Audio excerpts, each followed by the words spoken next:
Based on the condition of the chimney, there are several options for venting the propane fireplace. If the chimney is in good condition, a B-vent fireplace can simply vent through the chimney.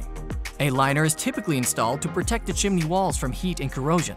While a B-vent fireplace uses room air for combustion, a direct vent fireplace provides a sealed combustion system. An intake pipe pulls in fresh air from the outside to burn, and then all the flue gases and combustion byproducts are exhausted through a different pipe. If the chimney is not in good condition, you may consider installing a new built-in direct vent fireplace. Direct vent fireplaces can be vented horizontally through the wall.